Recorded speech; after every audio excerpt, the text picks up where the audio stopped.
dans la conversation. Voilà. Donc, vous pouvez bien remplir la feuille de présence. Merci Véronique. Du coup, voilà, je vais laisser donc la parole à. Alors, je ne me suis pas présentée, Peggy Jatière, donc de l'ARS Hauts-de-France, mais je pense que j'ai eu pas mal déjà de personnes en ligne, donc vous me connaissez déjà. Je laisse la parole pardon, à Juliette Faux pour introduire ce webinaire. Et ensuite, voilà, les échanges vont se poursuivre. Ce qu'on vous propose, c'est de faire un petit temps de stop entre chaque partie pour que vous puissiez poser vos questions. N'hésitez pas à lever la main voilà, pour poser vos questions ou alors poser vos questions dans le chat. On s'y forcera d'y répondre ou en tout cas de prendre l'information pour pouvoir y répondre ultérieurement si nécessaire. Voilà, et bien écoutez, je vous souhaite un bon webinaire et à tout de suite. Merci Peggy, bonjour à tous. Et puis merci voilà, d'être présent pour assister aujourd'hui à cette première réunion qu'on peut appeler de lancement du programme SMS numérique pour du coup l'ensemble des porteurs des temps 1 et des temps 2. Comme Peggy, je vais peut-être me présenter parce que je ne pense pas que voilà, l'ensemble des acteurs me connaissent.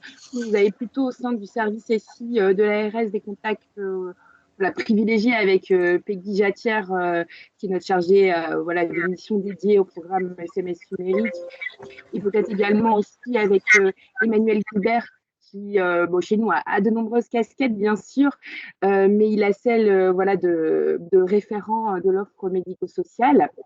Et moi-même, voilà, qui suis donc Juliette Pro, responsable du service SI de santé au sein de l'ARS. Donc voilà, ce n'est qu'une partie de notre équipe ici, notamment puisque effectivement nous sommes en plein boom autour des enjeux du Ségur, du volet numérique du Ségur de la santé, qu'on raccourcit souvent voilà, Ségur du numérique, et que au sein de notre équipe, effectivement, on a également une coordinatrice Ségur, Maëlle Spanuet. Voilà, c'est important de la citer parce que je pense qu'effectivement, ce sont des interlocuteurs que vous allez peut-être avoir à faire avec l'ARS.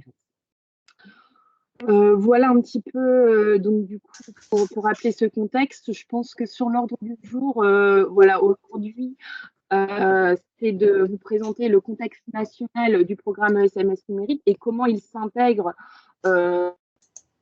voilà, aujourd'hui avec cette partie Ségur du numérique. La partie donc stratégie régionale du numérique en santé, puisque c'est vrai que nous, on a fait le choix en région Hauts-de-France, puisque effectivement, on avait un existant assez important sur les sujets numériques sur la région, de capitaliser sur ce qui existait déjà et voilà, de prendre la trajectoire également de ce que le national venait écrire dans la feuille de route numérique liée au Ségur pour l'adapter aux spécificités de notre région et proposer à travers donc, cette stratégie une animation territoriale sur le numérique qui est basée justement sur, voilà, je présenterai un peu plus dans le détail après, mais sur des animateurs territoriaux qui seront donc basés au sein du GIP Santé Numérique, mais également sur des animateurs au sein du collectif SI médico-social qui seront plus spécifiques au secteur médico-social. Mais j'insiste sur le fait que l'enjeu, ce n'est pas forcément de rester cloisonné sur voilà, un secteur. On est bien sur aussi le décloisonnement des différents secteurs et c'est bien l'objectif de cette animation territoriale dans le cadre de la stratégie régionale, de venir proposer voilà, des cas très de travail commun entre le secteur médico-social, la ville, le sanitaire, et de favoriser voilà, des initiatives concrètes sur les territoires. Donc, ça va être vraiment l'enjeu avec ces animateurs territoriaux. Et puis, du coup, en troisième point, là, je laisserai la parole à mes collègues Peggy et puis Véronique du GIP et Madame Réquillard au collectif SIMS pour vous présenter cet accompagnement qui se fait justement avec ces trois porteurs dans le cadre du programme SMS numérique. Voilà, je pense que aussi peut-être comme Peggy l'a rappelé, ce qui est important aussi, ce sont les échanges. C'est important de susciter voilà, des échanges aussi entre nous parce que effectivement l'objectif, là on est bien sur les temps 1 et sur les temps 2, c'est de pouvoir vous proposer un accompagnement, mais aussi de l'éprouver pour qu'on puisse voilà, le généraliser au mieux sur les prochaines fenêtres. Et donc, du coup, on est preneur également aussi de vos retours et vos propositions voilà, d'adaptation pour atteindre voilà, cette cible de favoriser le numérique sur le secteur numérique.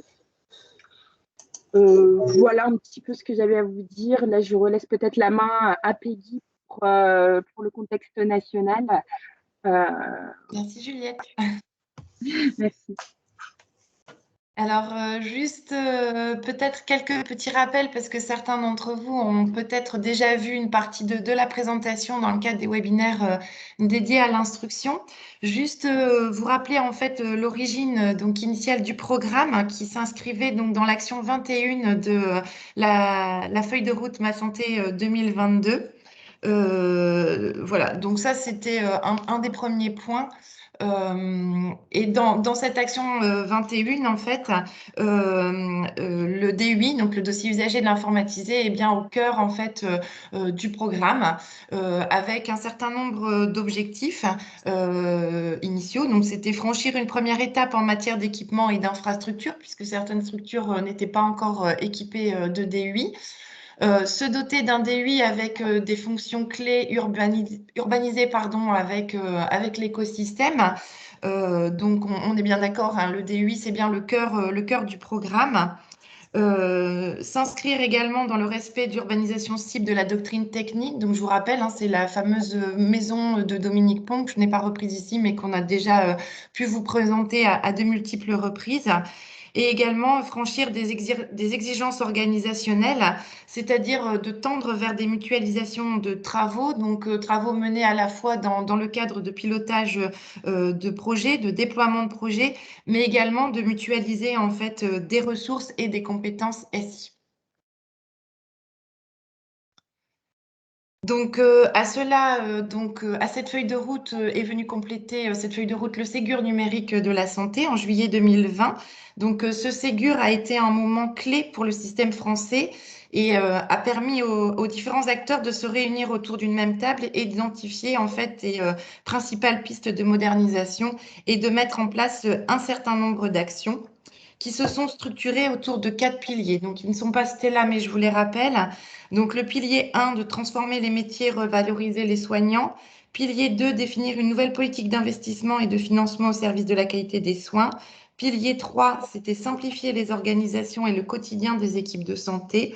Et pilier 4, fédérer les acteurs de la santé dans les territoires au niveau des usagers. Et c'est bien dans le pilier 2, en fait, qui a été énoncé la nécessité d'investir massivement dans le numérique. D'ailleurs, cette nécessité se traduit par des enveloppes conséquentes et historiques, puisqu'il consacre 2 milliards d'euros d'investissement pour accélérer ce partage, et dont 600 millions qui ont été spécifiquement consacrés pour le secteur du médico-social. Alors, les efforts en matière du numérique se concentrent sur les priorités suivantes, donc vous pouvez voir sur la slide. Donc, l'intégration en fait de fondations numériques qui s'articulent autour donc de l'identifiant national de santé, l'INS, qui permet d'identifier de façon sécurisée un patient. Le cadre de sécurité et d'interopérabilité, notamment par l'authentification sécurisée des acteurs via ProSanté Connect. Également les échanges de données sécurisées via la messagerie sécurisée de santé et également Mon Espace Santé, donc, dans lequel nous retrouverons le DMP. Alors, je crois qu'il y a un micro qui n'est pas coupé. Alors, comme l'a énoncé Juliette précédemment, en fait, le programme en fait, a été co-construit avec l'ensemble des professionnels et des acteurs, mais également avec les éditeurs de logiciels. Ce programme, en fait, le programme est construit par couloir, en fait, selon différentes typologies, puisque chaque acteur a sa propre typologie avec ses spécificités et ses outils spécifiques. Mais cependant, l'objectif n'est pas de cloisonner les acteurs, mais bien de mettre en place des outils communs qui permettent d'assurer une communication entre les acteurs et travailler ensemble. C'est pourquoi, en fait, il y a eu l'élaboration de cahiers des charges éditeurs qui portent sur les référentiels et les services socles dont on a pu parler précédemment, pour rendre, en fait, les différentes données et les différents documents interopérables ensemble et que les acteurs puissent travailler ensemble et communiquer. On le voit bien sur cette slide, hein, c'est bien représenté, notamment via l'INS. L'INS permet, voilà, d'assurer une communication fluide sur l'identité du patient et sur les données du patient.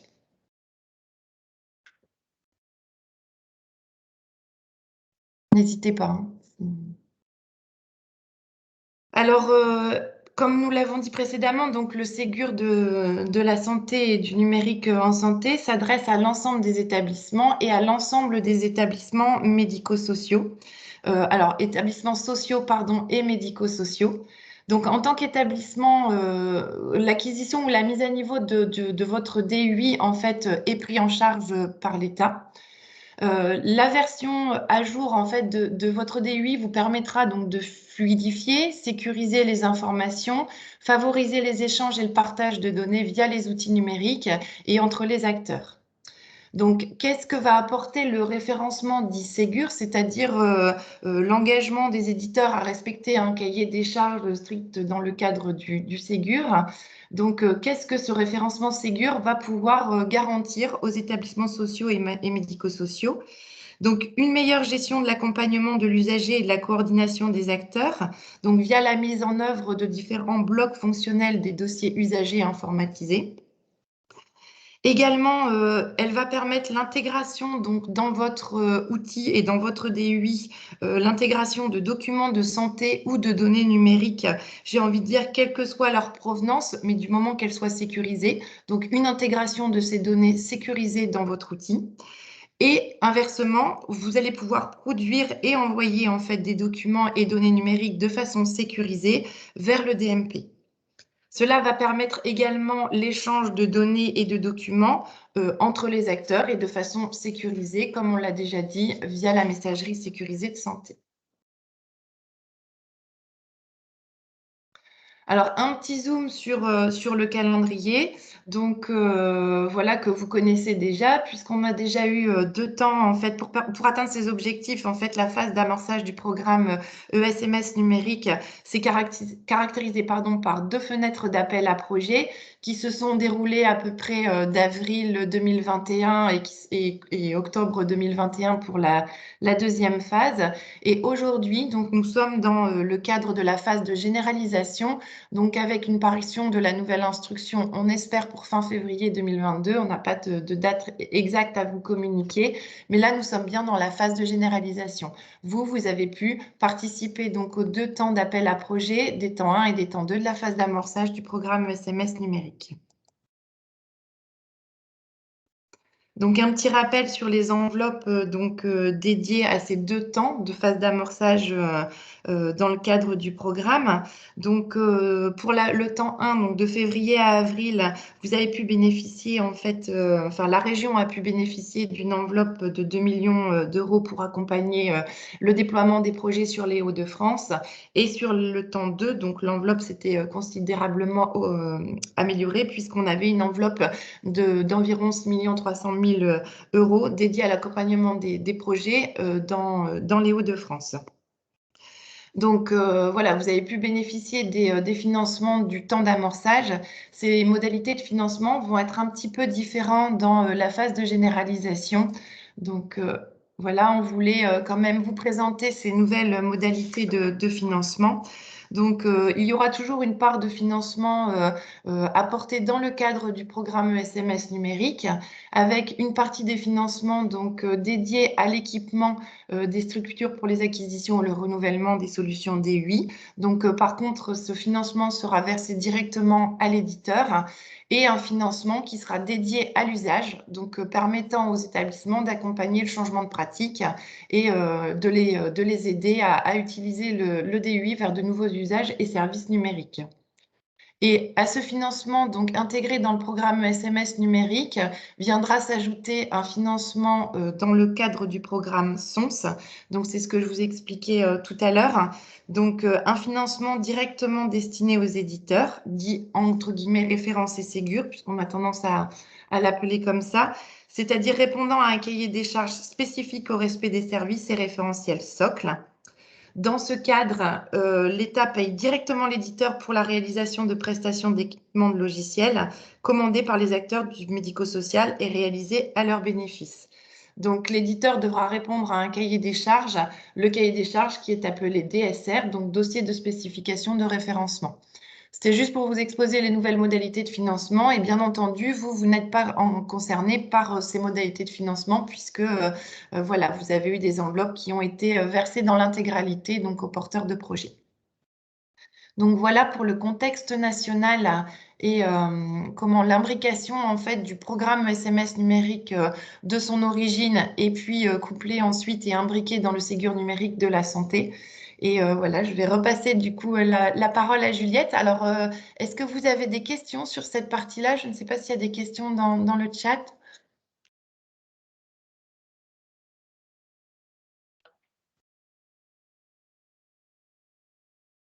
A priori, je pense qu'il n'y a pas de questions.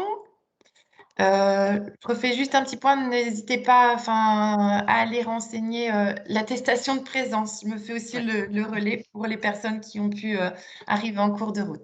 Voilà, pas de questions dans le chat pour l'instant. Pas de questions dans le chat. Ok, très bien. Bon, bah merci. Donc, on poursuit cette présentation. Je laisse la parole à Juliette qui va vous présenter donc, la stratégie régionale du numérique en santé dans les Hauts-de-France. Merci, Peggy. Du coup, sur la stratégie régionale, voilà, ce qui est important de rappeler par rapport au Ségur du numérique, qu'est-ce que le Ségur du numérique concrètement?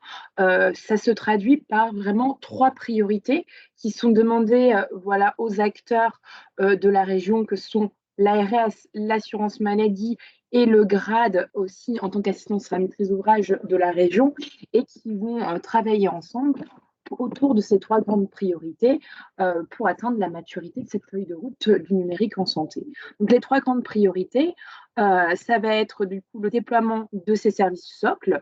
Donc, les services socles, aujourd'hui, on va les dénombrer au nombre de 4, même si effectivement, ils vont venir s'étoffer au fur et à mesure, puisque l'objectif de ces services socles, c'est bien de bâtir les bases du système de l'e-santé afin de rendre au mieux interopérable l'ensemble des systèmes d'information des différents partenaires de l'écosystème en santé, et de favoriser le partage et l'échange d'informations entre ces différents acteurs.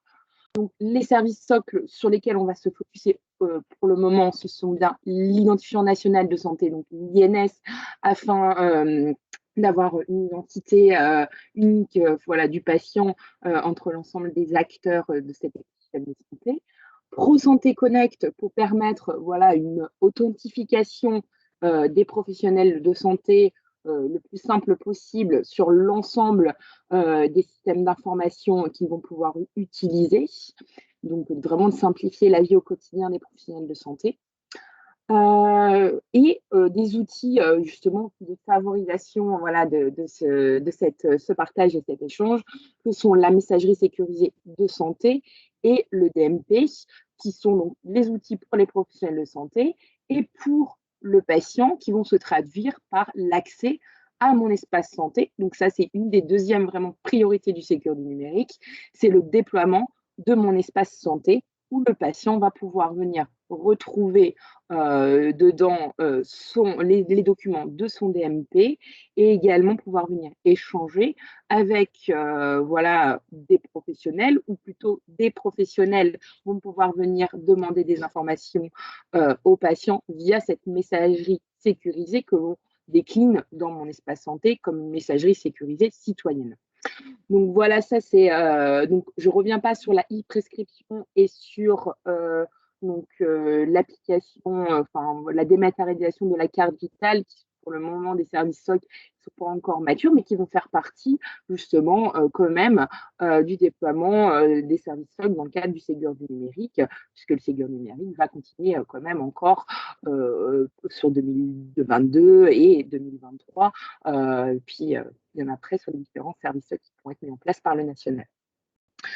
Donc ça, c'est les deux priorités. Et la troisième priorité, c'est également le renforcement de la cybersécurité, qui est vraiment un enjeu très important sur cette année voilà, 2022, et où du coup, effectivement, il va nous être demandé, nous, ARS et également Assurance Maladie, de pouvoir être le relais d'information et de communication auprès de l'ensemble des acteurs de l'écosystème de santé pour venir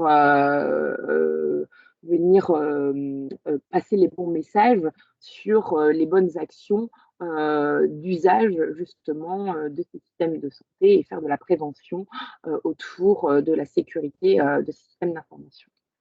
Donc effectivement, ça, ce sont donc les bases et les priorités. Et on voit bien que la cible, le Ségur du numérique, c'est bien l'ensemble des acteurs de cet écosystème de santé. Péti l'a montré tout à l'heure, il y a les différents couloirs, il y a le sanitaire, il y a bien le médico-social, il y a les professionnels de santé libéraux et également les citoyens. Donc voilà, on essaye d'oublier personne pour que justement tous les messages autour du numérique puissent être passés sur l'ensemble de ces acteurs, et que tout le monde puisse utiliser les outils numériques de la meilleure manière possible, avec la sécurité qu'il faut, et donc de rendre accessible ces outils à tout le monde. Si on peut passer sur la slide suivante.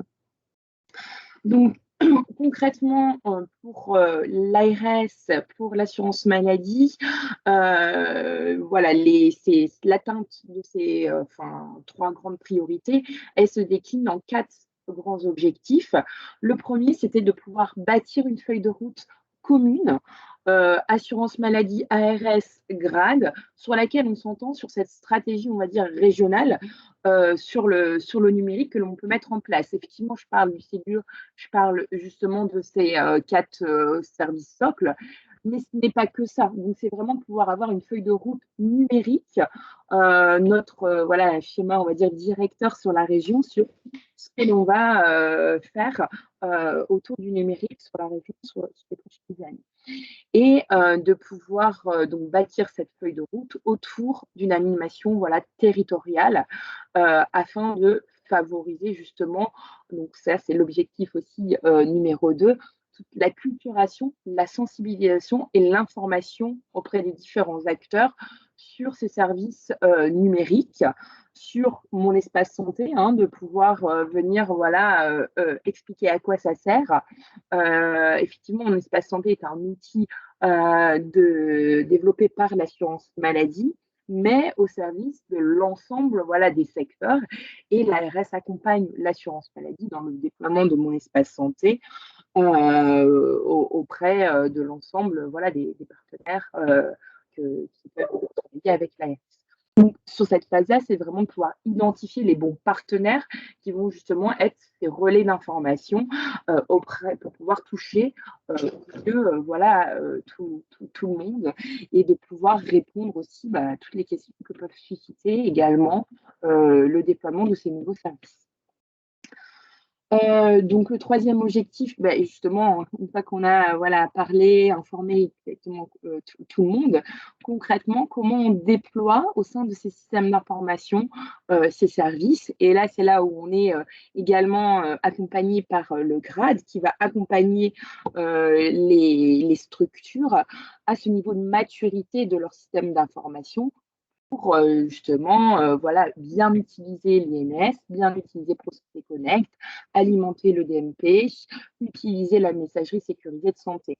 C'est pas tout de se, on va dire, raccorder à ces services. Faut-il encore qu'il y ait de l'usage et que ces services servent à quelque chose.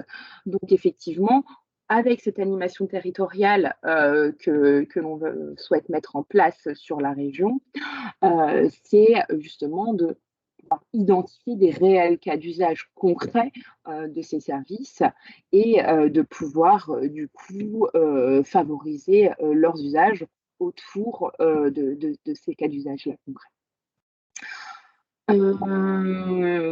Voilà un petit peu. Et du coup, le quatrième, qui est du coup un objectif à part entière, je disais, c'est contribuer à renforcer la cybersécurité. Et pour ce faire, effectivement, côté ARS et côté également voilà, GIP, il y a des renforts RH de spécialistes du sujet qui se font et qui vont pouvoir venir véhiculer l'information auprès des différents acteurs des Hauts-de-France. Voilà, si on peut passer à la slide suivante. Donc nous, on s'est basé sur la région Hauts-de-France, sur les concepts suivants pour pouvoir justement bâtir notre stratégie régionale du numérique. Nous avons eu la chance d'être l'expérimentateur de mon espace santé sur le territoire de la Somme. Courant donc voilà depuis cet été. Donc cette expérimentation, elle nous a permis d'éprouver les manières de déploiement de mon espace santé, de les éprouver également avec l'ensemble des partenaires cités précédemment, l'assurance maladie et le GRAD, pour justement, comme c'est exactement la même chose que je rappelais en introduction avec le programme SMS numérique, mais c'est de pouvoir du coup adapter cette méthodologie voilà, de déploiement en vue de sa généralisation qui va arriver là courant janvier, au fur et à mesure, les acteurs, enfin, les citoyens de la France vont recevoir des courriers de l'assurance maladie pour activer leur espace santé. Ça se fait au fur et à mesure selon les départements. Et donc, ensuite, il faudra également pouvoir assurer ce relais d'information et puis s'assurer également que dans mon espace santé, les documents ils soient bien déposés, et qu'il y ait voilà, ces cas d'usage concrets qui se font avec les différents acteurs, producteurs de soins de la région. Donc, on se base sur cet apprentissage-là. On se base également, comme je le rappelais tout à l'heure en introduction, sur tous les distants qu'il pouvait y avoir autour du numérique dans la région. Donc, effectivement, nous, sur la région, je ne sais pas si vous en avez déjà entendu parler, mais effectivement, nous avons une plateforme régionale Prédis. C'était autour d'un programme national qui s'appelait le programme e-parcours pour favoriser justement les échanges et les parcours entre les différents acteurs du territoire. Et à travers ce programme de parcours, on avait déjà réussi à fédérer l'ensemble des acteurs sanitaires, médico-sociaux et libéraux autour de ce programme-là pour justement déjà discuter du numérique entre nous.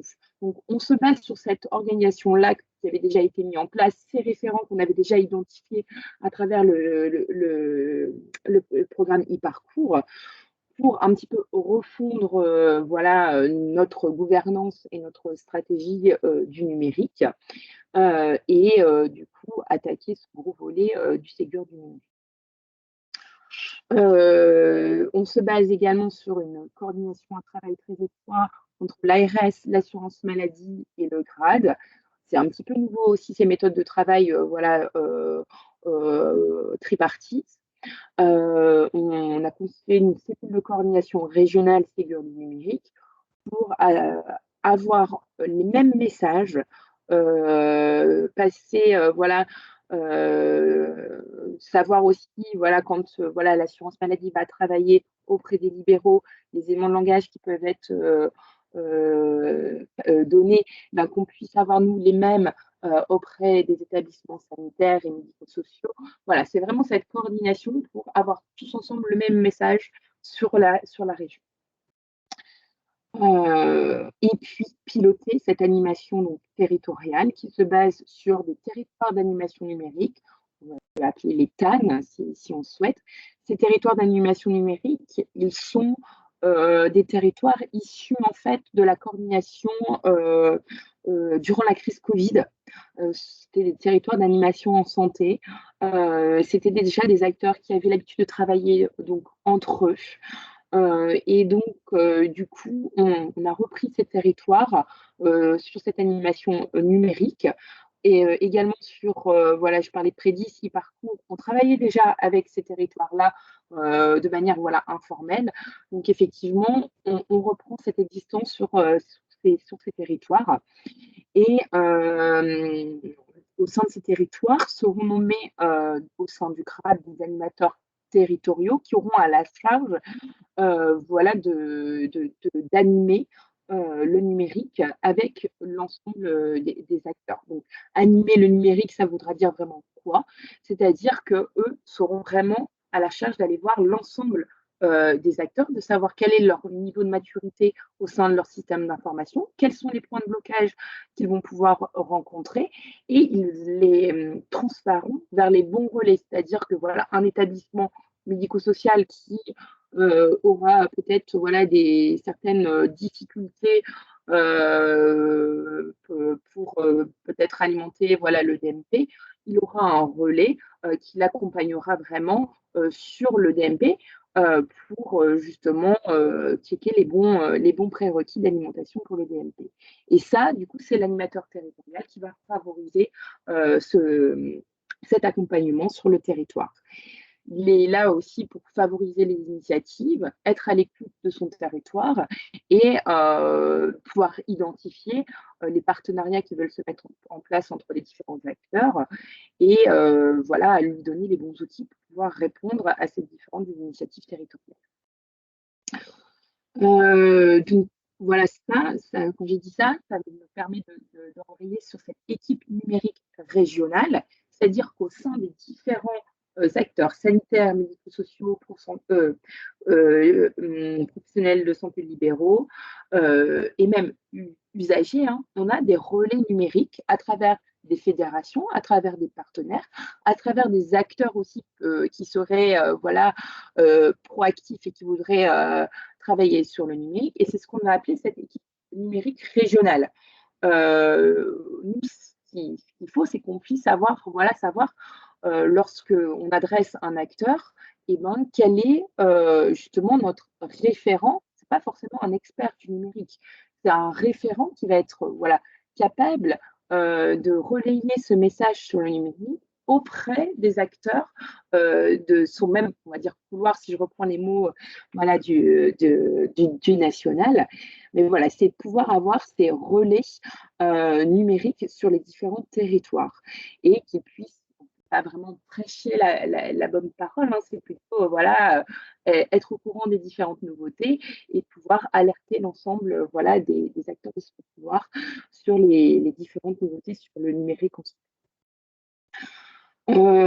cette voilà, stratégie régionale, effectivement, mais nous, on va la piloter aussi par les indicateurs. Ce qui est important pour nous, hein, c'est de pouvoir définir des indicateurs voilà, d'atteinte de maturité sur les différents territoires du numérique et de pouvoir, à un moment donné, si des territoires sont en plus en difficulté, revenir vers eux avec des accompagnements un peu plus spécifiques voilà, pour justement qu'il n'y ait pas de disparité entre les différents territoires et que tout le monde évolue, donc que ce soit au niveau voilà, d'un territoire, au niveau des différents couloirs, tout le monde puisse évoluer de la même manière, puisque le numérique maintenant, le Ségur du numérique, c'est vraiment le décloisonnement et que c'est vraiment l'ensemble des acteurs sanitaires, médico-sociaux et libéraux, et également aussi les usagers, c'est que tout le monde puisse évoluer de la même manière vers cette trajectoire d'outillage des acteurs de la santé. On peut passer à la slide suivante. Mais voilà, effectivement, là, j'ai beaucoup parlé du Ségur du numérique et des services socles, à savoir qu'également, bah, voilà, pour pouvoir atteindre justement aussi la maturité sur ces services socles, il y a les programmes nationaux, dont le programme SMS numérique fait partie.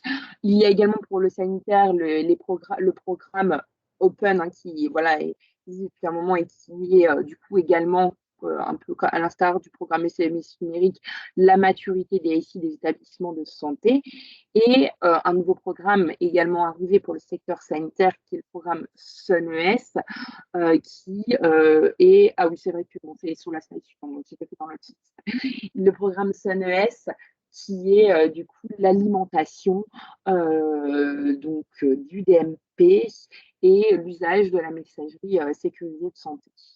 Si je reviens sur la slide précédente, merci Peggy. Donc voilà, donc on est bien sur ces priorités-là, donc Ségur et l'existence de ces programmes pour favoriser l'atteinte de ces priorités.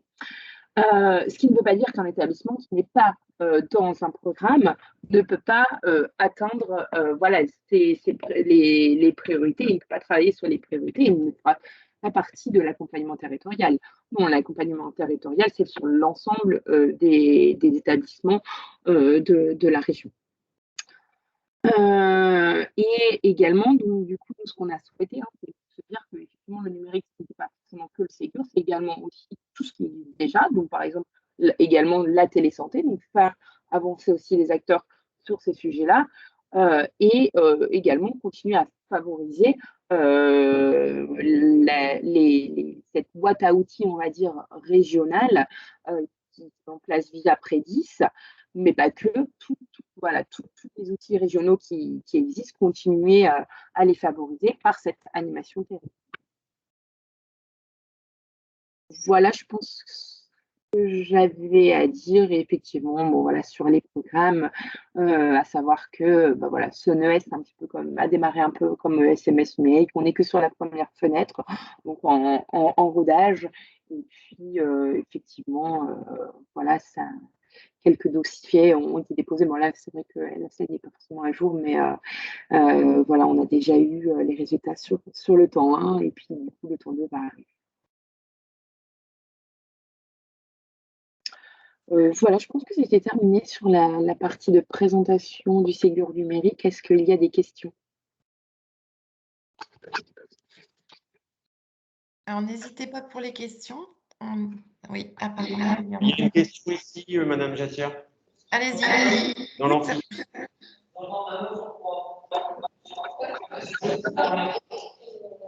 Alors, par contre, on ne vous entend pas, en fait. Est-ce que M. Bayard pouvait faire le relais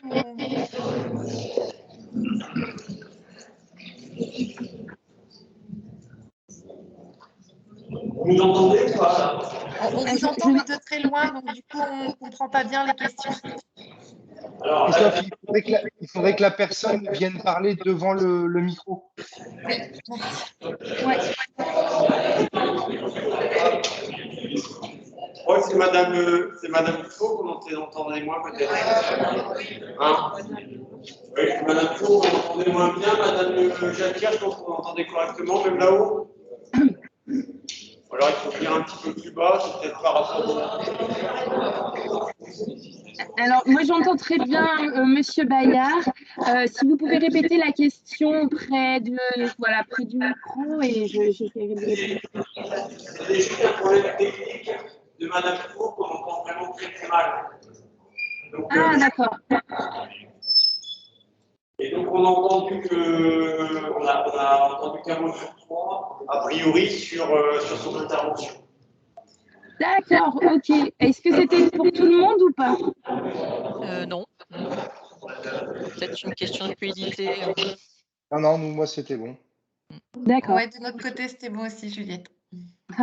Bon, bah, je veux bien, s'il y a des précisions, voilà, si vous avez des questions, repréciser. Et sinon, effectivement, comme Peggy et Véronique ont enregistré mon intervention, ben, voilà, je vous invite à la réécouter lorsqu'elle sera diffusée. Et s'il y a des questions, n'hésitez pas. Je peux repréciser. Bonjour. Je ne vois pas l'accès au chat. Alors, vous avez des petits boutons en haut, vous avez 2 petits bonhommes et à côté, vous avez une espèce de petite bulle. Donc, c'est ce qu'on appelle le chat, c'est la conversation. Donc, vous cliquez dessus, ça va vous ouvrir en fait sur un petit panneau à droite. Est-ce que vous Eh bien, voyez? je ne vois pas cette option. Vous avez sur mon tout en haut, écran. vous avez normalement 2 petits bonhommes, une petite bulle, à côté une petite Non. main, 3 petits points. Pas ça. Alors, ça dépend peut-être de la version de Teams que vous avez ou je ne sais pas. En tout cas, si vous avez des questions, vous pouvez en profiter, n'hésitez pas. Si je vois en bas, effectivement, donc la caméra, le micro, ouvrir le bac de partage, les 3 petits points, la main, afficher les participants, demander le contrôle. Alors, vous avez normalement affiché la conversation. Eh bien, je ne l'ai pas. Ok, mais si ce n'est que mon problème personnel, tant pis pour moi.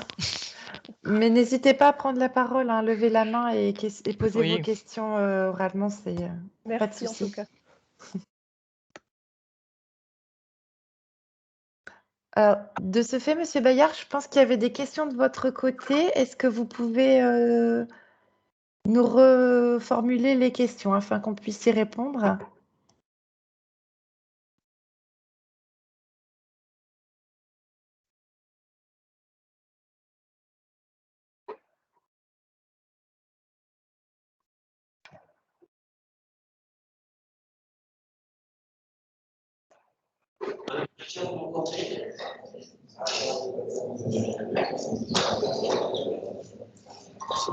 Vous m'entendez, Madame Jacquier?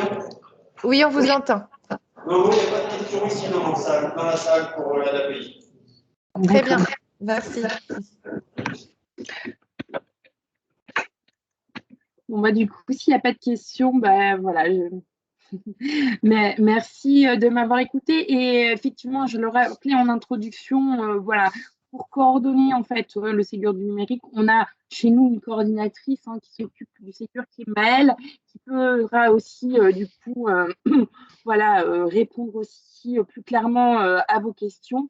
Et côté GIP, il y a son pendant Margot Taquen, avec qui voilà, Véronique, que vous connaissez, travaille aussi également et qui voilà, et peut répondre aussi aux questions que vous poserez ultérieurement. Merci. Merci, Juliette.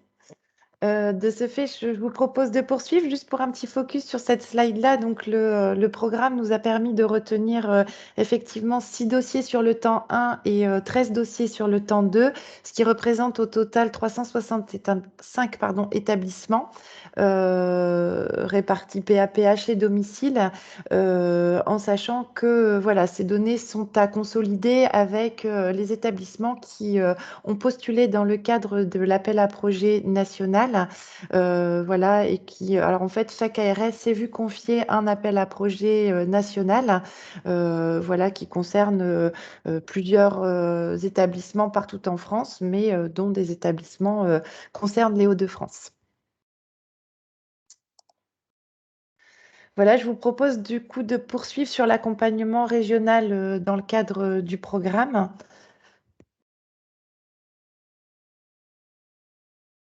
Alors, juste pour refaire peut-être un petit point sur la chronologie de vos projets. Donc, il y a eu 2 phases de notification des projets. Donc, certains ont reçu des courriers en mai, d'autres en octobre pour leur spécifier que leur projet était retenu. Pour les porteurs du temps 1, donc la contractualisation, donc la convention ARS et porteurs a été signée pour l'ensemble des porteurs retenus sur le temps 1. Et sur le temps 2, en fait, la contractualisation est actuellement en cours et devrait s'achever pour fin janvier. Au niveau de l'expression des besoins et de la contractualisation avec les éditeurs, donc sur le temps 1, on a une partie des porteurs de projets qui ont déjà contractualisé avec leurs éditeurs. Pour la plupart, vous êtes en cours de contractualisation. Vous avez déposé donc votre DCE dans le cadre de la procédure de marché public et vous êtes en attente d'un retour des éditeurs et d'une contractualisation. Pour les porteurs du temps 2, cette phase n'a pas encore démarré, mais normalement devrait prendre effet à partir de février pour se poursuivre. On espère au plus tard jusqu'en avril.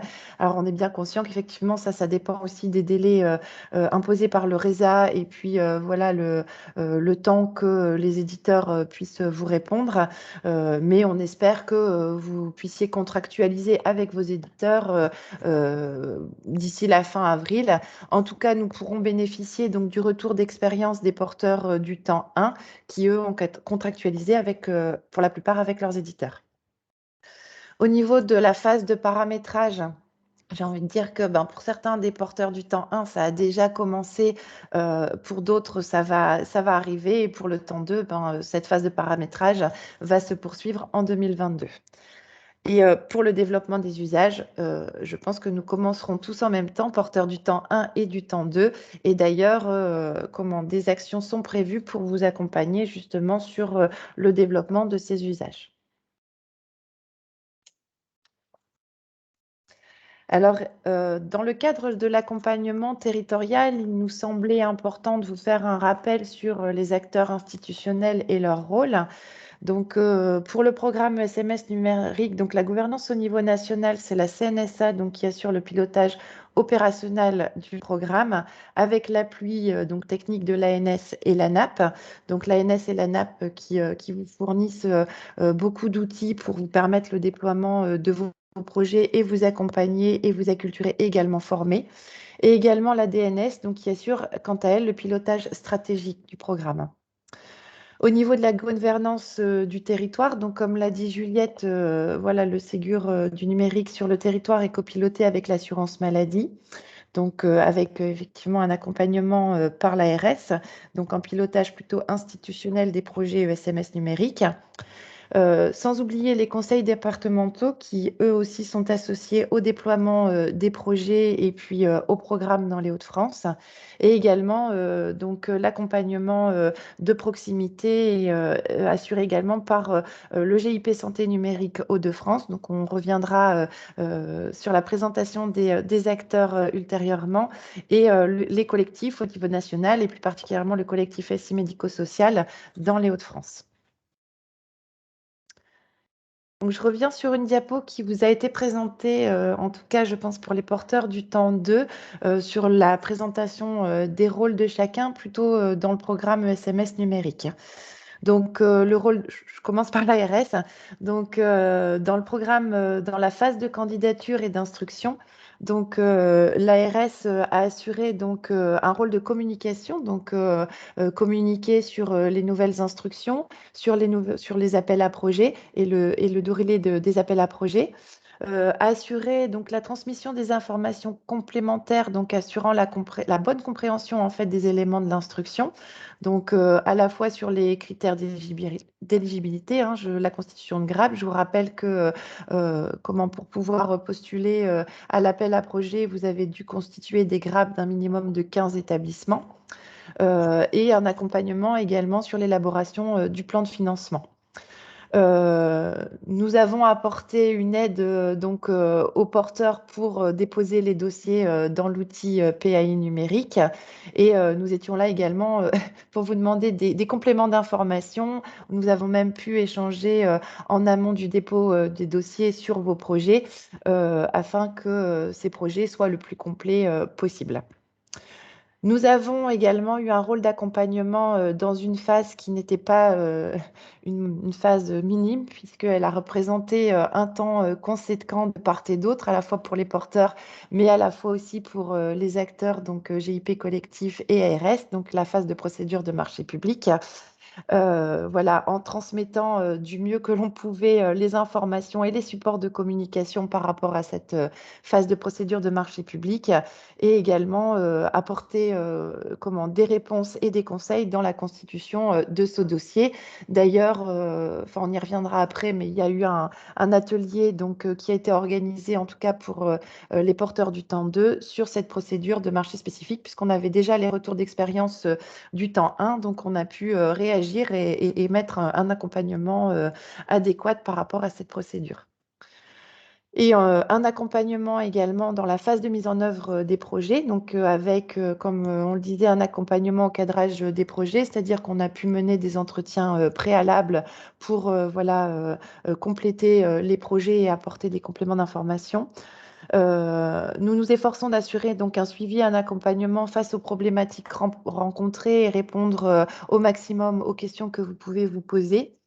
On y reviendra également, mais des revues de projet ont déjà été effectuées, mais sont prévues également dans la phase de déploiement. Et donc, on veille également au respect des calendriers prévisionnels, ou en tout cas au réajustement de ces calendriers.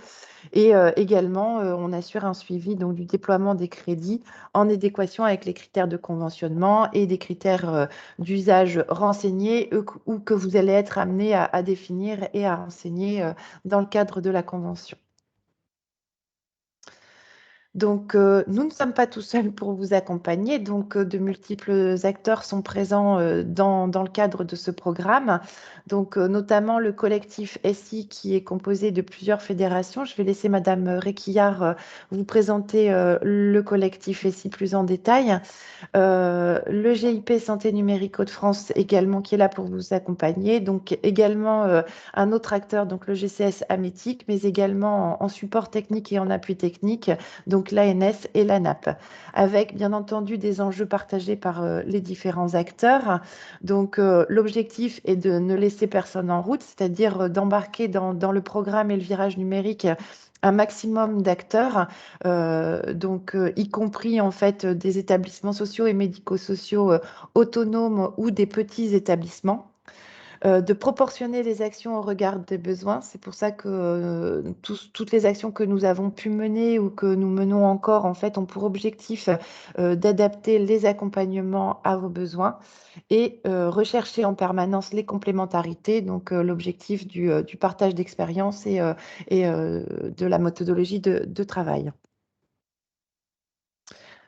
Donc, je vais passer la parole à Madame Réquillard du collectif SI. Je vais lui laisser le soin de présenter le collectif et ses objectifs.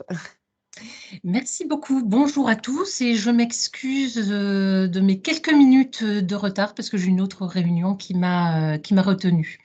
Alors, comme vous l'évoquiez, Madame Jatière, le collectif SI, ce sont 7 fédérations, unions, organisations représentatives du secteur médico-social qui ont fait le choix en 2018. Donc, on était bien avant la feuille de route du virage numérique en santé. On était à l'époque dans une phase d'installation et de définition, d'élaboration de la stratégie régionale e-santé en Hauts-de-France et qui ont fait le choix de faire une alliance parce qu'on a considéré que, vu les enjeux de transformation que cela impliquait pour les acteurs du secteur, eh bien, on serait beaucoup plus pertinent à la fois pour représenter les acteurs, pour contribuer et pour démarrer, initier un certain nombre d'actions en vue de sensibiliser et puis d'accompagner la montée en maturité. Alors, le virage du numérique en santé, c'est un processus de transformation et au niveau du collectif, eh bien, on a considéré qu'il y avait un certain nombre de paliers d'actions à pouvoir investir. Alors, la fonction de représentation et de contribution, on est, je dirais, dans le cœur de métier des fédérations et des organisations représentatives. On le fait à la fois au niveau régional, mais également au niveau national. Au niveau des autres actions, là, on s'oriente directement vers les acteurs. Alors, peut-être dire que sur la représentation et la contribution, on ne le fait pas tout seul, c'est-à-dire qu'on s'appuie bien sur les organismes gestionnaires adhérents qui ont commencé à investir ces questions et puis qui viennent alimenter notre capacité à contribuer. Au niveau des organismes gestionnaires, on a un premier palier qui est bien sûr l'information. Pour pouvoir engager des décisions et engager des projets, il faut à minima bénéficier d'un premier niveau d'information. Vous en disposez soit via le portail Internet du collectif, soit via des informations qui sont directement relayées par les organisations membres du collectif. On réalise également un certain nombre de réunions d'information. On a mis en place un cycle de webinaires. Donc là, vous voyez, on investit le palier acculturation. Vous avez peut-être un certain nombre d'entre vous ont assisté au premier cycle de webinaires qui a été mis en place au cours de l'année 2021 en partenariat avec Santé et Numérique Hauts-de-France. Une fois qu'on a fait ça, on n'a pas fait ça parce qu'on n'est pas encore dans la dynamique de projet. Et donc, l'idée, voilà, c'est de pouvoir guider au mieux, accompagner au mieux en fonction des besoins les acteurs. Donc, du coup, il faut monter encore un palier, c'est la montée en maturité. Alors, quand on parle des organismes gestionnaires, 3 cibles dans les organismes gestionnaires, les directions et instances de gouvernance, les professionnels SI, lorsqu'il y en a, et puis les professionnels utilisateurs à un moment donné qui vont être directement impactés. Donc, le palier monté en maturité, c'est quoi? C'est une vulgarisation des sujets qui parfois peuvent apparaître assez techniques, donc des dossiers thématiques. Et puis, c'est aussi, et ça c'est un enseignement des 2 premières vagues d'appel à projet SMS numérique, c'est la diffusion, là dans les prochains jours, d'un autodiagnostic en termes de maturité SI pour être en capacité de pouvoir accompagner au mieux, pour être en capacité de pouvoir mettre en lien et d'appuyer la constitution de GRAP, il faut que les organismes gestionnaires aient à leur connaissance un certain nombre d'informations qui les concernent. Et donc, du coup, l'autodiagnostic SI qui a été réalisé par la NAP constitue un premier outil relativement facile d'accès et qui permet derrière d'être beaucoup plus incisif dans les mises en lien d'acteurs. Voilà. Et puis après, le dernier palier, c'est la mise en œuvre et la gestion. Alors, la mise en œuvre et la gestion, c'est à la fois l'accompagnement à la constitution de GRAP et à l'émergence de projets, sachant que, comme l'évoquait Madame Jatière, au vu du nombre d'organismes gestionnaires, il faut qu'on apporte l'accompagnement le plus juste et le mieux proportionné en fonction des besoins. Donc, ça peut être soit des relectures de projets, soit des temps d'échange dans le cadre de la conception d'un projet, soit aller beaucoup plus loin et animer des ateliers d'aide à l'émergence. Voilà. Et puis, à un moment donné, on investira la dimension capitalisation parce que forcément, en tant que premier porteur de projet retenu dans le cadre de SMS numérique, vous avez des choses à nous apprendre et que l'on doit pouvoir capitaliser et pouvoir rediffuser derrière auprès des nouveaux organismes. Alors, comment est-ce que l'on fait tout ça? On a bénéficié historiquement de 2 premiers soutiens de l'Agence régionale de santé, mais vu l'ampleur et l'accélération des processus, on a fait le choix au niveau du collectif d'aller lever des financements européens. Donc, nous avons déposé des demandes de financement en décembre dernier au titre du dispositif FEDER. Alors, pour cela, le collectif s'est juridiquement constitué en association d'associations en septembre dernier. Et puis, on va être très optimiste et attendre la réponse en mars prochain. En tous les cas, on a quand même un signe fort du service instructeur qui nous permet de lancer les premiers recrutements pour la constitution d'équipes projets dédiées. Alors, peut-être peut-on passer à la diapositive suivante? Voilà. Donc, spécifiquement, si on résume dans le cadre du programme SMS numérique, eh bien, information, une page dédiée aux dispositifs et aux appels à projets qui va être bien entendu réactualisée dans le cadre des dispositifs suivants. Acculturation, cycle de webinaire, on va relancer des cycles, mais plutôt dans des logiques et dans des dynamiques de déploiement de processus projets, tout ça en partenariat avec Santé numérique et l'ARS. Bien entendu, on bénéficie historiquement de l'appui de l'ANAP et de l'ANS. L'accompagnement d'appel à projet, je reviens pas là-dessus.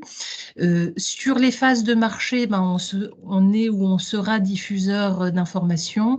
On travaille en triangulation avec l'ARS, le service instructeur, et puis avec Santé numérique, de manière à, là aussi, à capitaliser les premiers enseignements des premiers projets qui se lancent et d'être voilà, de réinjecter ces éléments de capitalisation dans l'accompagnement et dans les communications. Et puis, ben, on sera amené, si ce n'est déjà le cas, puisque j'ai déjà des contacts avec un certain nombre de porteurs de projets, à vous ressolliciter dans des logiques de capitalisation, de retour d'expérience, que ce soit au regard des processus de dynamique projet, mais également étape par étape, et on va aller jusqu'à l'analyse des usages à terme. Voilà. J'espère que je n'ai pas pris trop de temps, voilà, à ce stade. En tous les cas, le lieu de la centralisation de l'information, c'est le portail du collectif. Donc, n'hésitez pas soit à vous abonner au fil de l'actualité, soit à y aller régulièrement. Merci Madame Réquillard. Non, vous étiez tout à fait dans les temps, c'est parfait. De ce fait, on passe à la présentation donc, du GIP Santé numérique Côte-France. Donc, je vous laisse la parole à Véronique Zwardzinski qui va vous présenter ceci. Tout à fait. Alors, effectivement, quelques mots de présentation sur les missions générales de santé numérique. Donc, santé numérique qui est un grade. Alors, juste pour rappeler ce qu'on entend derrière cet acronyme grade. Donc, c'est un groupement régional d'appui au développement de la e-santé. Donc là, on vous présente via cette planche donc, les missions générales de santé numérique Hauts-de-France. Donc, c'est bien de promouvoir les projets e-santé, donc en jouant un rôle d'animation et de fédération des différents acteurs, en favorisant l'usage des services numériques aussi. Un deuxième grande mission, donc c'est l'assistance et l'accompagnement de nos membres, donc en apportant une expertise e-santé au service des différents acteurs. Et puis un troisième rôle qui est effectivement le plus opérationnel, donc c'est de déployer les services e-santé dans la région de France. Alors ces services e-santé, ils sont représentés via le bouquet de services qu'on trouve sur Prédis notamment, donc de la télémédecine, un dossier de coordination, des outils de parcours, et puis c'est d'autres outils aussi, d'autres prestations, d'autres services sur l'INS et l'identitovigilance, sur l'Aurore, sur Via Trajectoire. Donc voilà, tout un bouquet de services donc au service des établissements, donc que ce soit sanitaires ou médico-sociaux bien sûr. Donc voilà pour la présentation générale. Je pense qu'on peut passer à la slide suivante pour aller un peu plus dans le détail. Alors, il y a déjà beaucoup de choses qui ont été dites puisque comme aussi bien côté RS que côté collectif, ce qui vous a été dit, c'est qu'effectivement, on travaille vraiment à 3. Donc nos missions à Santé numérique, sur ce programme SMS numérique, donc sur la phase de candidature, bon, vous l'avez vécu, donc c'est des entretiens avec vous pour cadrer votre projet, bien analyser avec vous votre projet. Voilà, un travail de guidance, je dirais, sur le projet, accompagnement à la préparation. Sur la phase de marché spécifique, vous l'avez vécu aussi, donc c'est les ateliers alors qui ont été, effectivement, on a bénéficié du retour d'expérience du temps 1 pour accompagner les porteurs des porteurs de projets du temps 2, donc avec des ateliers spécifiques pour vraiment vous donner toutes les, j'espère en tout cas, vous donner toutes les clés possibles pour que cette phase de marché se passe le mieux possible. Et puis maintenant, on va attaquer la partie mise en œuvre, donc avec des revues de projet, des entretiens avec les uns et les autres, un appui sur la conduite du changement. Et là aussi, sur les services spécifiques, ce qu'on appelle les services socles, hein, voilà, c'est l'accompagnement qu'on va pouvoir vous proposer. Alors, c'est pas que moi, hein, c'est moi et mes collègues aussi, sur l'INS, sur la messagerie sécurisée de santé. Et puis, je dirais aussi, voilà, n'hésitez pas à nous solliciter. Voilà, là, c'est ce que nous, on pense bien de vous proposer, mais il faut jamais hésiter, en fait, à nous solliciter si vous avez des besoins, qu'on puisse voir ensemble comment satisfaire au mieux ces différents besoins. Voilà.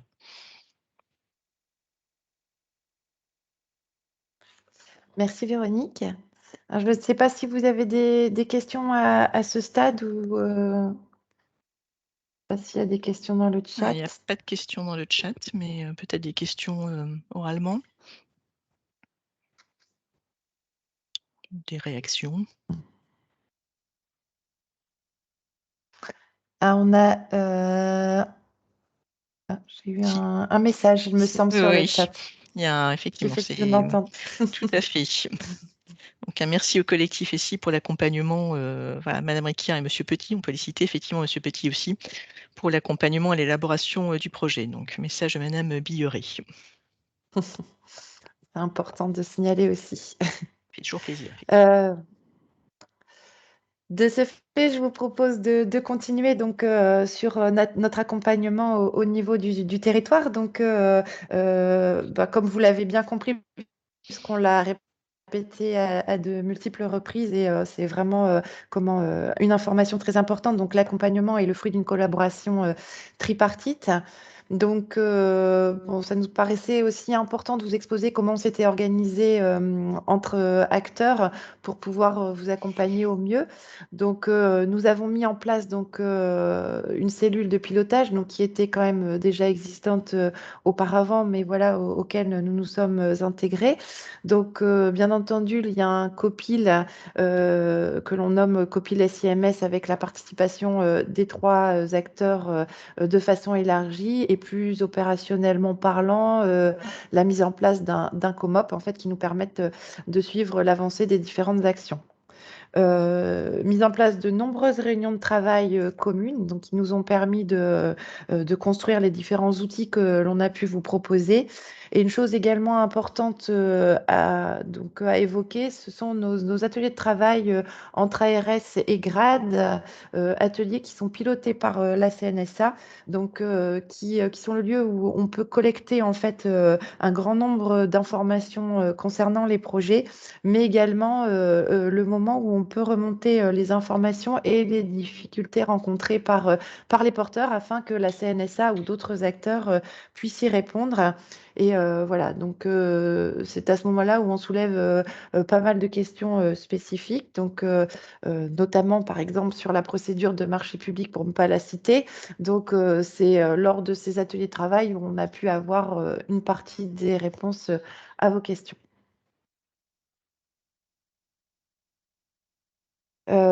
Voilà, donc l'accompagnement donc est passé par une phase de collecte et recensement des informations.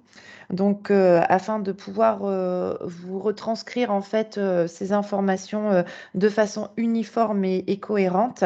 Et donc, on se devait d'assurer en fait le relais de ces informations et on a opté pour un relais de l'information multicanal, donc site internet, push mail, réseaux sociaux, etc.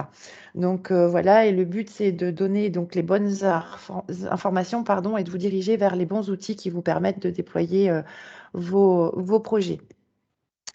Également des constructions d'outils de pilotage. Donc en interne, on a pu établir un RACI pour définir les différentes missions et nos rôles donc, entre le GIP, l'ARS et le collectif. Nous avons pu également établir des trames d'entretien donc avec les porteurs. Donc, c'est nos supports qui, ces trames d'entretien qui nous servent de support lors des entretiens qu'on peut mener avec vous, donc qui se sont construits donc avec vous au fur et à mesure des retours d'expérience et des entretiens que l'on a pu avoir. Donc, ces trames d'entretien nous permettent de balayer de façon exhaustive l'ensemble des projets et de ne rien oublier et éventuellement en fait de cibler cibler en fait les différentes problématiques que vous pourriez avoir et également d'adapter nos accompagnements et nos outils d'accompagnement. Nous sommes en train en fait d'établir une grille d'analyse des risques des projets, donc qui nous permet de situer vos projets et leur évolution, et également de faire un état des lieux d'éventuels points de vigilance avec vous. Je pense que ces grilles, quand elles seront vraiment finalisées, on pourra vous les transmettre.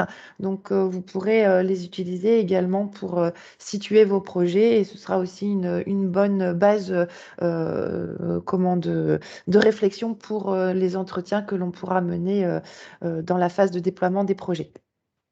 Nous avons également pu rédiger donc des guides de rédaction des conventions, donc la convention d'achat, de groupement d'achat, donc dédiée au RESA, mais également le collectif qui a mis en place donc un guide de rédaction de conventions de collaboration. Donc je pense que ces guides ont été transmis à un certain nombre d'entre vous.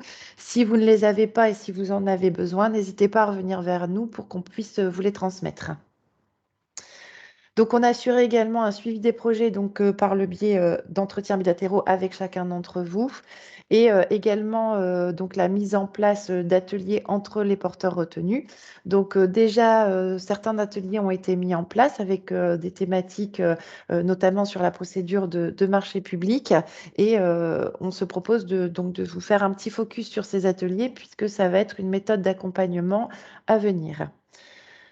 Donc, ces ateliers entre porteurs ont bien pour objectif en fait d'apporter les informations permettant de sécuriser et de qualifier les projets.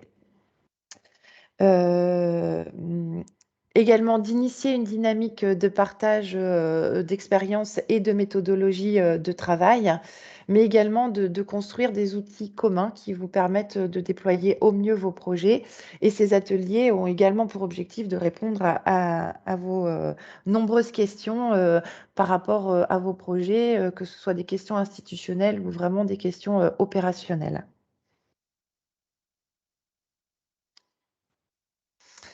Le principe de fonctionnement, donc ce sont des ateliers, on va essayer de réaliser ces ateliers à fréquence régulière. Ils seront animés par le GIP Santé Numérique Hauts-de-France, donc toujours en collaboration avec le collectif et l'ARS.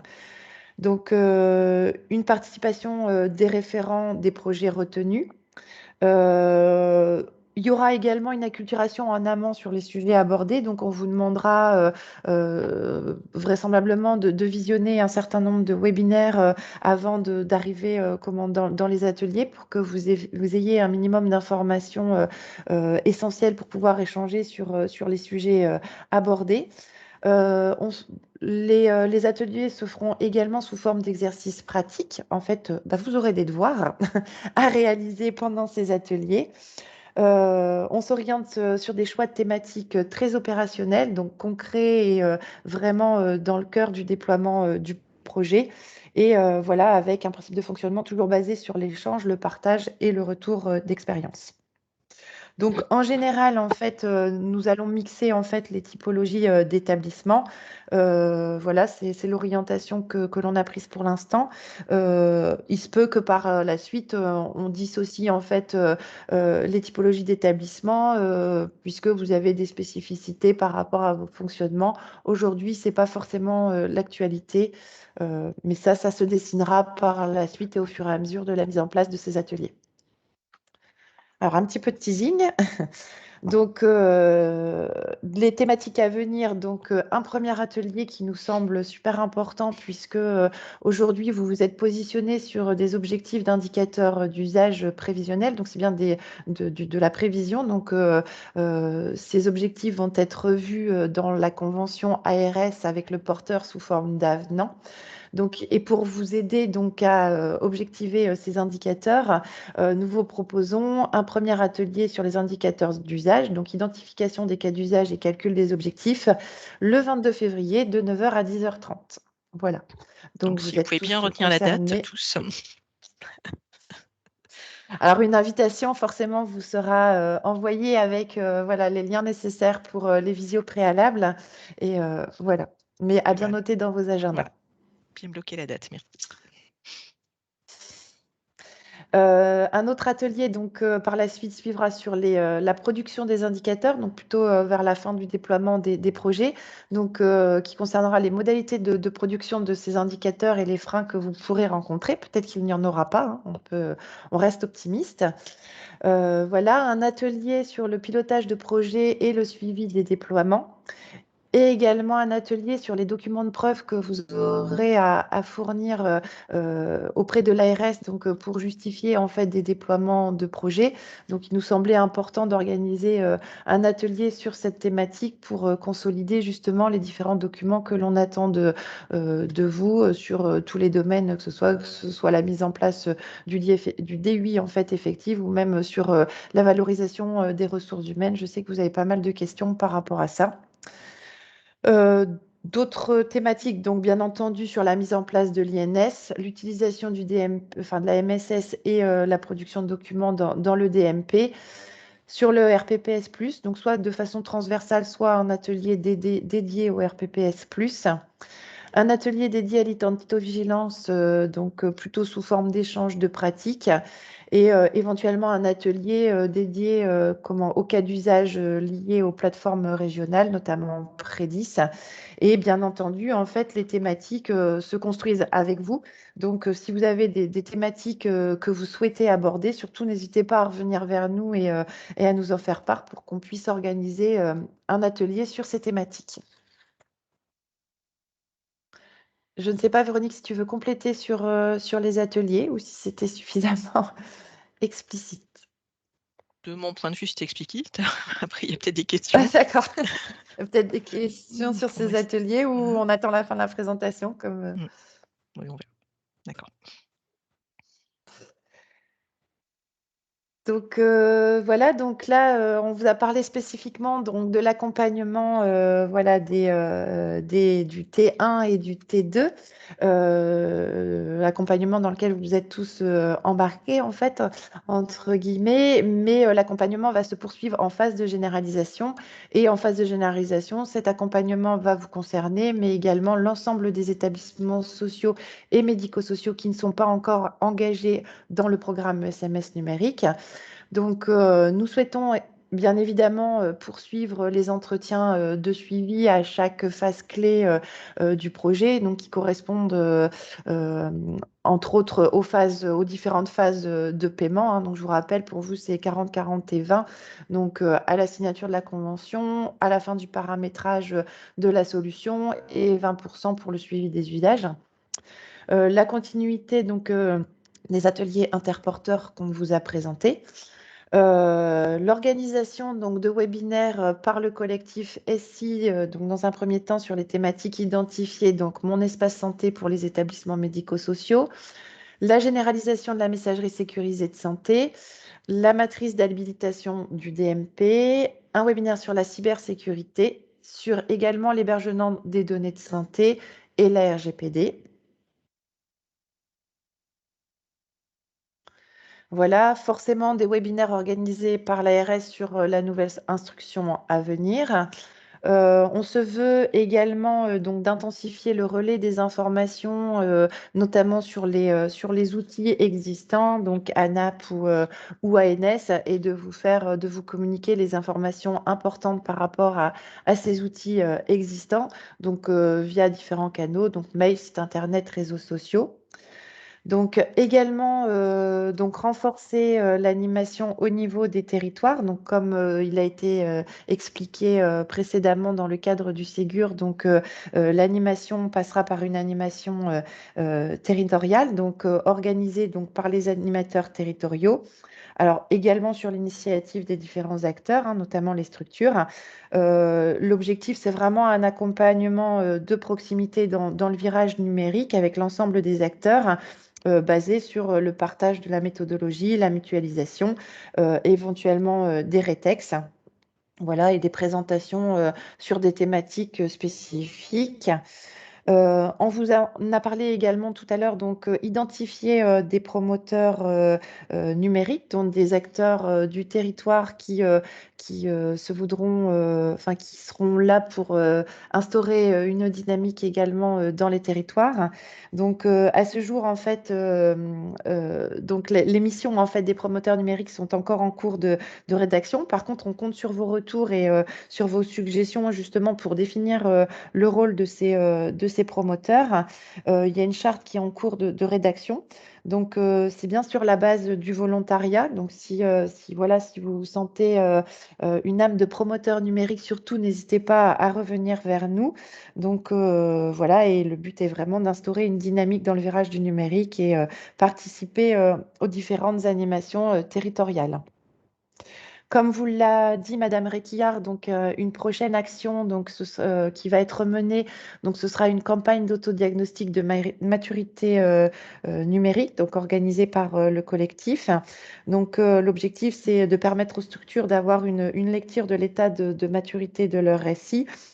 Le but est également d'avoir un effet structurant sur la mise en conformité de leur outil et d'identifier les cibles à atteindre. Et également, de notre côté, donc de cibler les besoins en accompagnement et également cet outil d'autodiagnostic potentiellement pourra nous aider à identifier la constitution donc, de groupements ou de grappes puisque cette notion de groupement est toujours d'actualité dans la phase de généralisation. L'objectif est également de cartographier en fait les structures pour justement adapter en fait l'accompagnement territorial et que cet accompagnement soit pertinent, mais également d'apporter une aide à la mutualisation des projets et des ressources. Donc une cartographie par typologie de projets, notamment par exemple hébergement des données ou voire même par éditeur. Un travail qui est actuellement en cours donc, de recensement des ressources SI, qui est plutôt mené par l'ANAP, donc qui est relayé par l'ARS et le GIP et le collectif, pour justement permettre de construire la construction de programmes de qualification des ressources SI et apporter les formations adéquates. Donc voilà, donc tout ce plan d'action est actuellement déjà bien avancé, en phase de construction, mais bien avancé, et en fait se cale également sur l'organisation régionale dans le cadre du Ségur et va passer vraiment par un accompagnement de proximité, via les animations par les animateurs territoriaux. Voilà, je ne sais pas si vous avez des questions. On arrive à la fin de la présentation. Donc, si vous avez des questions, n'hésitez pas. Ou des propositions ou des suggestions. Nous sommes à votre écoute également. Non, je ne vois pas de questions dans le chat mais vous pouvez prendre la parole. Allez-y, n'hésitez pas. Hein. Ou alors, c'était super limpide et voilà. Ou les questions vont venir après. C'est possible aussi. Hein. N'hésitez pas à revenir vers nous ultérieurement si vous avez des questions. Le support vous sera transmis ainsi que la mise à disposition de l'enregistrement. Alors, du côté de la DAPI 80, nous n'avons pas de questions. Pourtant, vous êtes nombreux. Hein.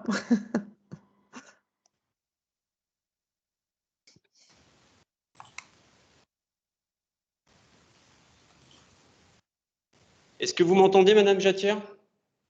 Oui, on vous entend parfaitement. Bon. Alors, je ne sais pas s'il y a des questions, en sachant que les gens qui sont dans l'amphithéâtre aujourd'hui, pour la plupart, découvrent ce projet ESMS numérique. Donc, ça peut paraître pour l'instant assez abstrait. Nous, ça fait quelques mois qu'on travaille dessus. Et je pense que dans la deuxième partie, on va parler du dossier unique informatisé avec des choses plus concrètes. Je pense qu'il y aura des questions plus précises là. Ce qui était bien là quand même, c'est de voir qu'on est, alors j'ose plus parler de vague, moi, je parle toujours de vague numérique, mais j'ose plus parler de vague, dans un virage numérique, on voit qui est en route, qui a commencé avec beaucoup d'acteurs, avec beaucoup d'enjeux. Ce qu'il faut retenir, je pense, c'est, vous l'avez répété plusieurs fois, c'est tout ce travail d'acculturation. Voilà, on est dans un secteur d'activité dans le médico-social où nous, c'est la relation humaine qui compte et qui comptera toujours et qui est importante. Néanmoins, je l'ai dit en introduction et je le redis là, je pense que le numérique, c'est une vraie plus-value de manière générale pour les professionnels et pour les personnes accompagnées. Donc, je pense que maintenant, il faut qu'on aille plutôt dans des choses un peu plus concrètes. Enfin, je parle au nom de la salle, hein, excusez-moi si je me trompe, pour qu'on ait des questions peut-être sur ce qu'est un DUI vraiment plus précisément. Effectivement, on verra peut-être ça dans un second temps. Madame Réquiard, je pense que vous avez une question. Pas une question, peut-être une petite réaction. Effectivement, là, ce dont on parle, c'est avant tout de parcours de prise en charge et de pratique métier. Vous le verrez sans doute après dans une prochaine séquence, mais déployer un dossier usager informatisé qui sera communicant, interopérable, qui viendra alimenter un DMP ou qui permettra de sécuriser des échanges d'informations, c'est pas une fin en soi.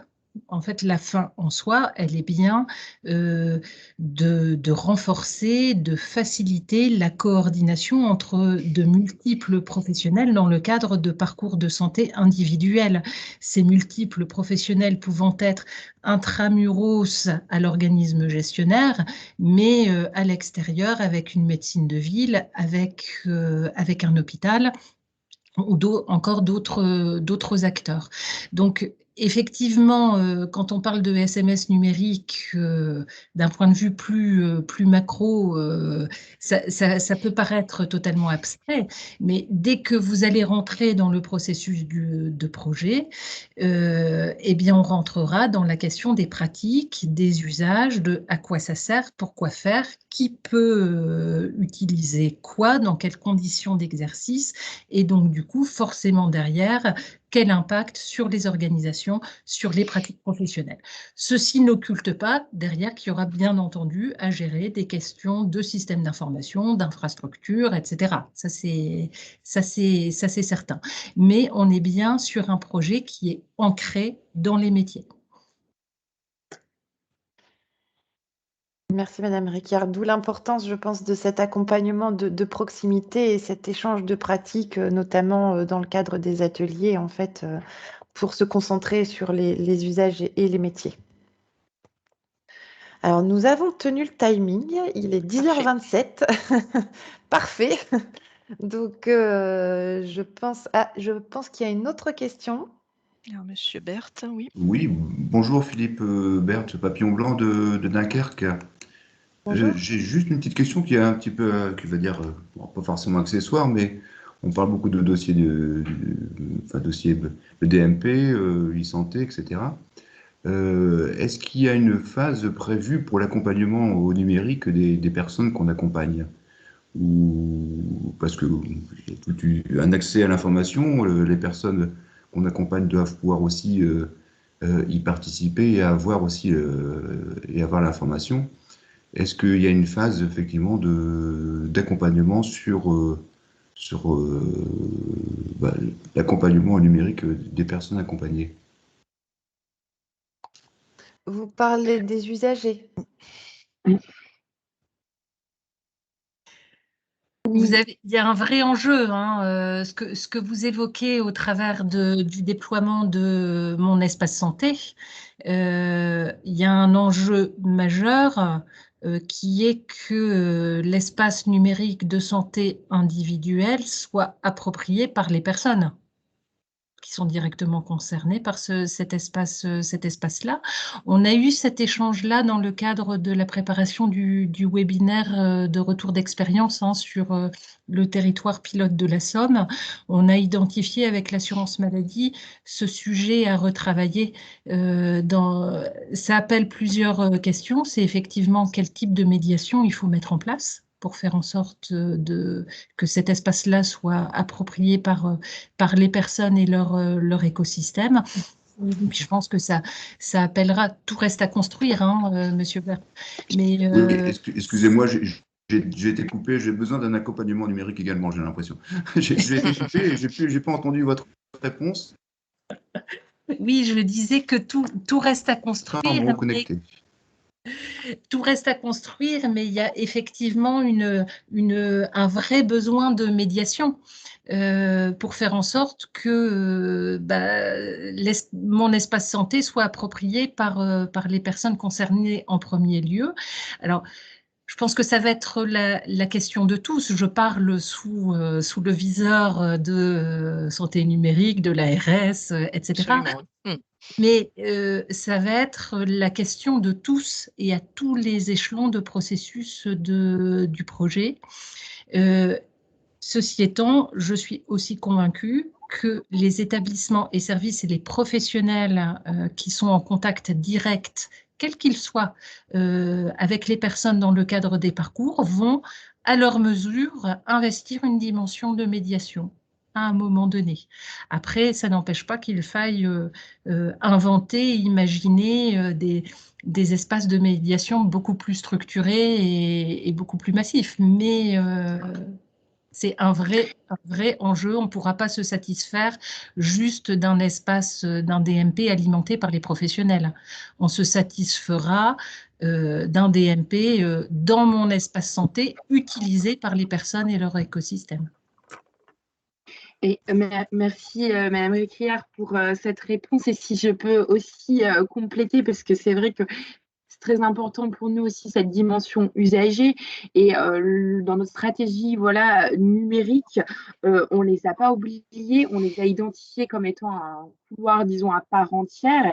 Et ça se traduit aussi par le recrutement au sein du grade d'une personne qui sera vraiment dédiée à ce secteur, aux usagers, pour travailler notamment avec les maisons France Service, mais pas que, pour travailler justement à développer les messages auprès des usagers en lien avec l'assurance maladie, aller au-devant en fait des usagers pour leur présenter, pour les accompagner à également alimenter eux-mêmes leur espace santé.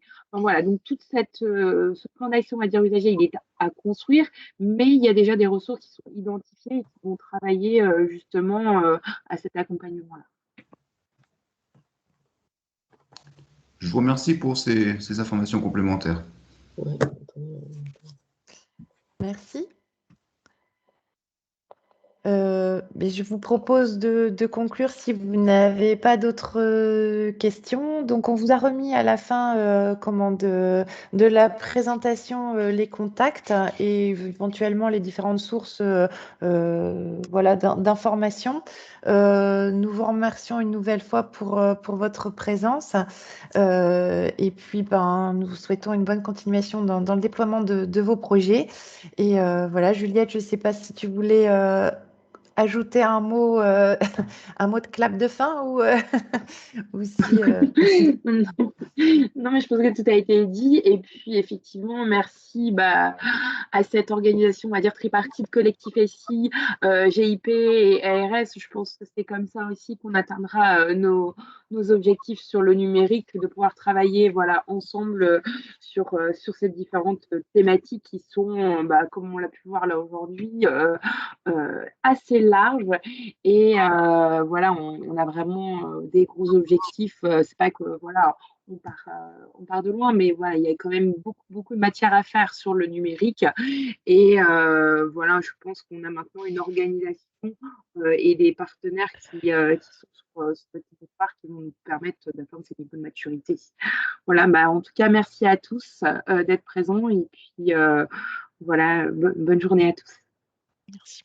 Merci, bonne journée à tous. Merci. Juste un petit message, Monsieur Bayard. Donc, vous allez pouvoir quitter la réunion et on se rejoint donc sur l'autre lien.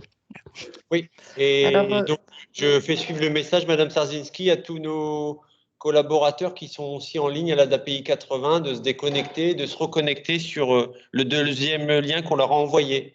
Très bien, merci. Merci. Je vous laisse le soin de vous déconnecter parce que moi aussi, je pense que j'ai besoin d'une formation numérique. Véronique, pour l'enregistrement, il ne me suffit d'arrêter l'enregistrement seulement. Tout à fait. Merci. À tous. Bonne journée. Merci à vous. Bonne journée. Au revoir. Au revoir.